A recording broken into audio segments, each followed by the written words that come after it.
Episode की शुरुआत में हम देखते हैं कि मिसेस हतीजे घर आती हैं तो शीरीन कहती है कि मॉम वो यहाँ कैसे आई हुई है। तो मिसेस हतीजे कहती हैं कि कौन। तो वो कहती है कि ज़ेदा। मुझे लगा आपको पता होगा, वो आपसे 5 मिनट पहले ही आई है।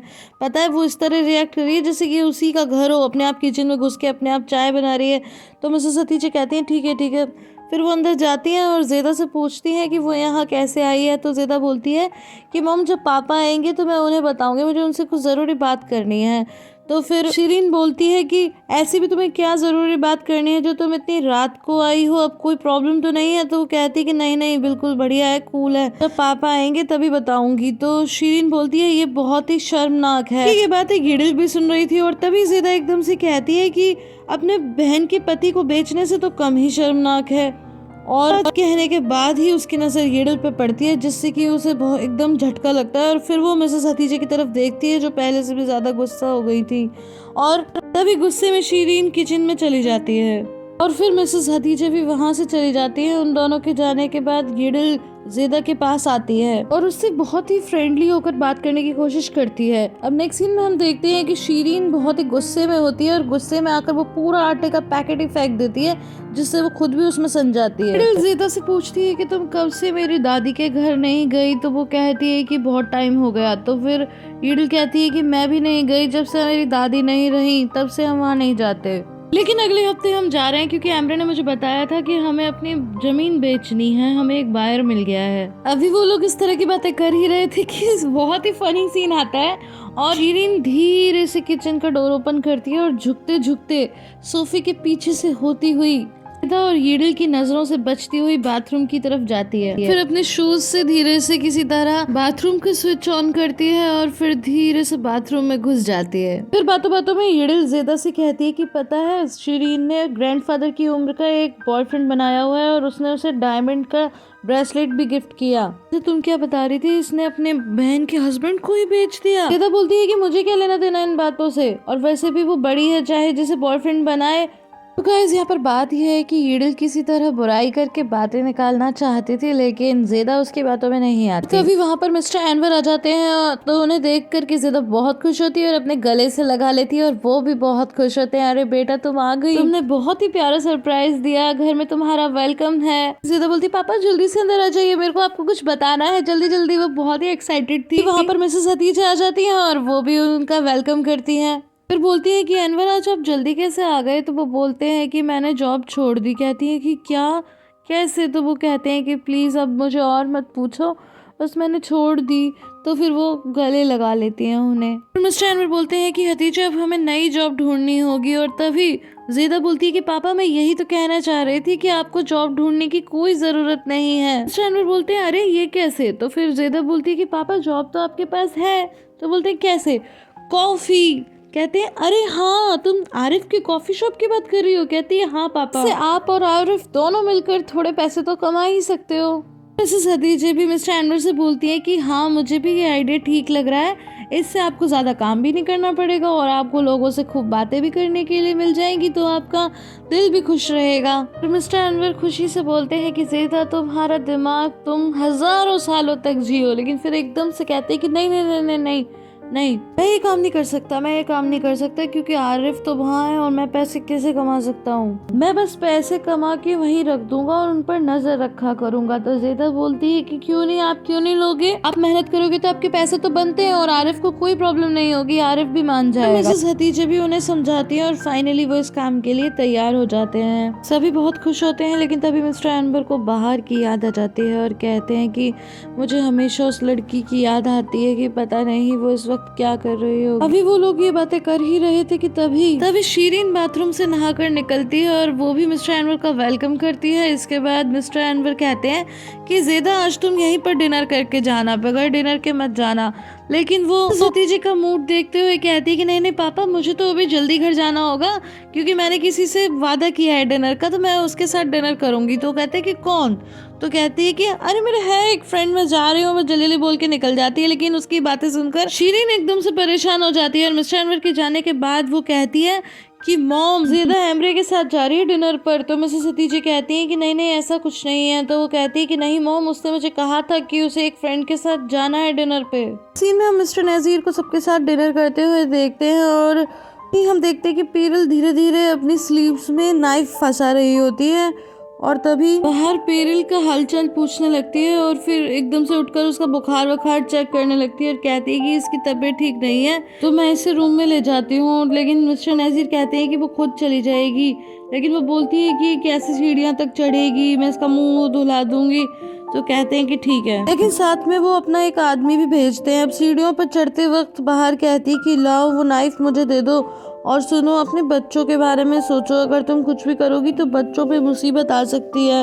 लेकिन पहले तो वो देने से मना करती है, लेकिन बाद में दे देती है। और उसके बाद वो रूम में जाते हैं। उनके साथ जो आदमी आया था वो बोलता है बाहर से कि तुम रूम के बाहर ही रहो, चलो वापस चलते हैं। तो उसके बाद बाहर बोलती है कि पहले मुझे वॉशरूम में उसे मुंह तो धुलाने दो, और तुम एक काम करो, हम वॉशरूम खुला रखेंगे, तुम बाहर ही खड़े रहना।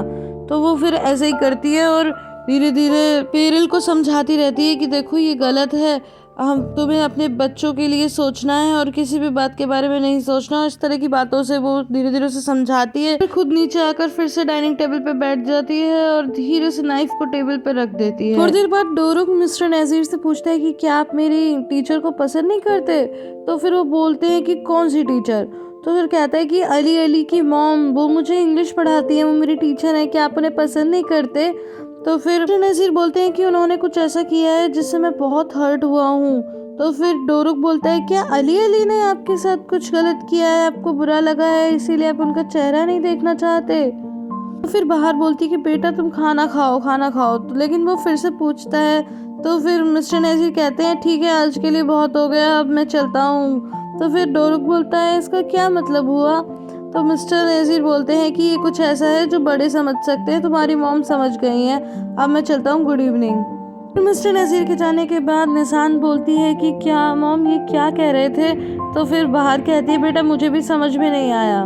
नेक्स्ट सीन हम देखते हैं कि शीरीन ईडिल की रूम में आती है और उसे पैसे पकड़ाती है। तो ईडिल बोलती है कि ये क्या है? तो बोलती है कि 10,000 लीराज हैं। तो बोलती है इसलिए दे रही हो कि मैं तुम्हारे से बार बार वो बात ना कहूँ कि तुमने अपने बहन के पति के साथ क्या किया, पर अब इसकी ज़रूरत नहीं है क्योंकि मुझे तुम्हारे पैसों की ज़रूरत नहीं है। तो शीरीन बोलती है कि ये तुम क्या बोल रही हो, तुम्हें पता भी है ये पूरे 10,000 लीराज हैं।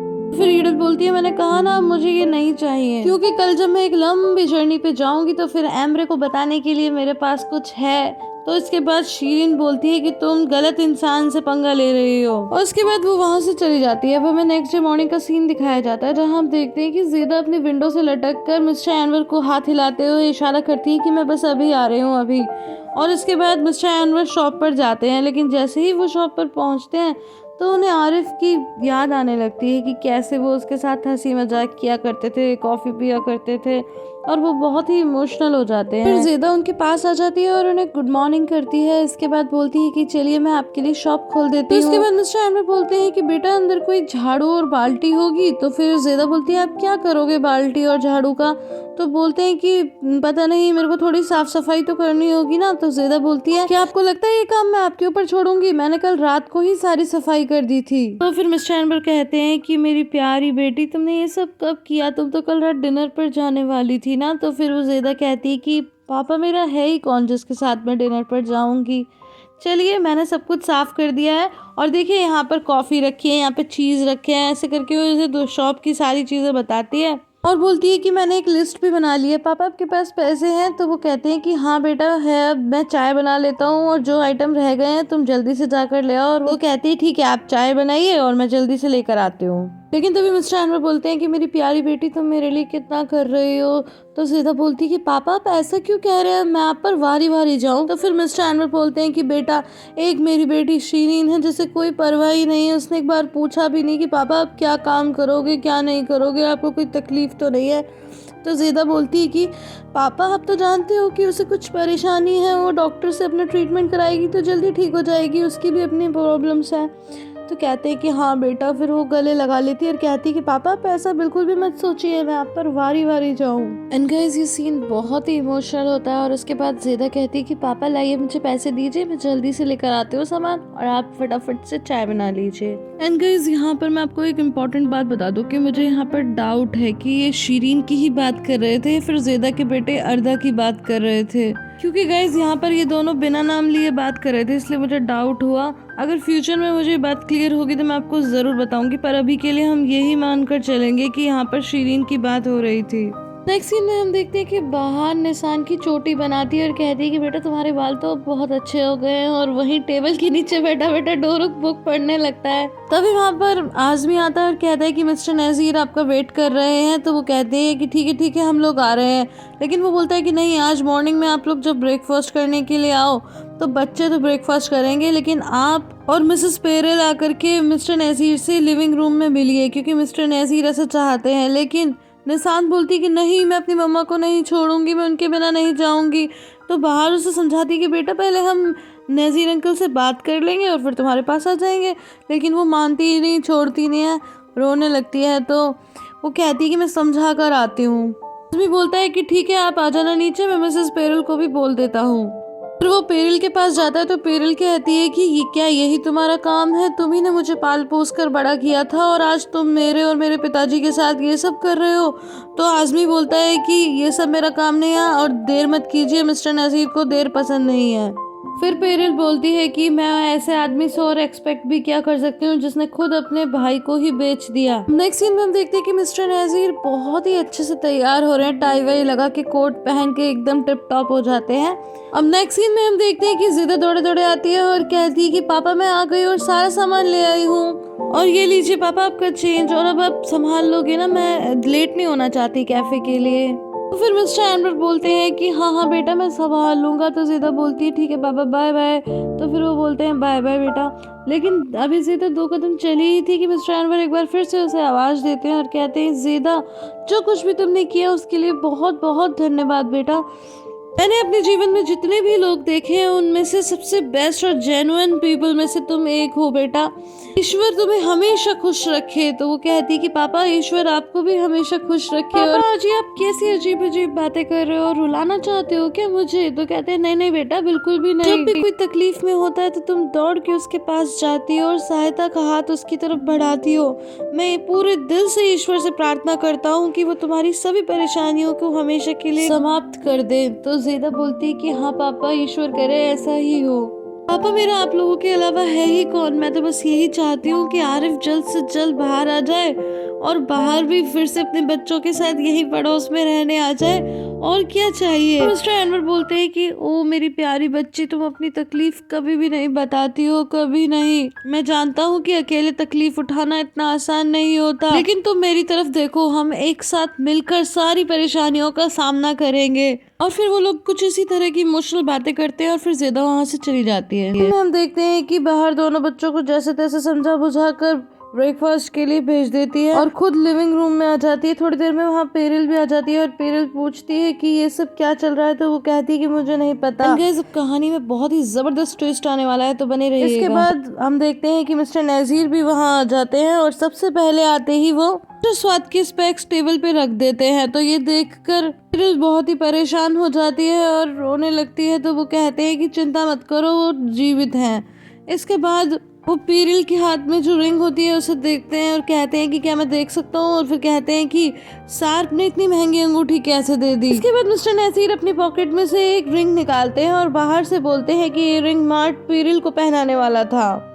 फिर पेरेल पूछती है कि सार्प कैसा है। तो वो बोलते हैं कि अगर तुम ये जानना चाहती हो कि वो जीवित है तो हाँ अभी वो जीवित है। फिर मिस्टर नज़ीर बोलते हैं कि तुम दोनों सोच रहे होंगे कि हम लोग इस वक्त यहाँ क्या कर रहे हैं, तो आप लोगों को क्या लगता है? तो बाहर बोलती है कि शायद आप हमें समाप्त करना चाहते हैं ताकि सार्प अपने बच्चों के दर्द में तड़पता रहे। लेकिन मिस्टर नज़ीर बोलते हैं कि नहीं मैं तो ऐसा कुछ भी नहीं करने वाला, मैंने तो तुम लोगों को माफ कर दिया। सार्प को तो उसके कर्मों की सजा मिलेगी, लेकिन मुझे तो बस यही देखकर बुरा लगता है कि सार्प के पास 2 पत्नियां हैं जो उसे इतना प्यार करती हैं। सच में सार्प कितना लकी है। तो क्या तुम लोग उसे बचाने के लिए कुछ करोगे? तो पेरेल बोलती है कि हाँ मैं करूँगी, बताइए क्या करना है। लेकिन बाहर चुप रहती है।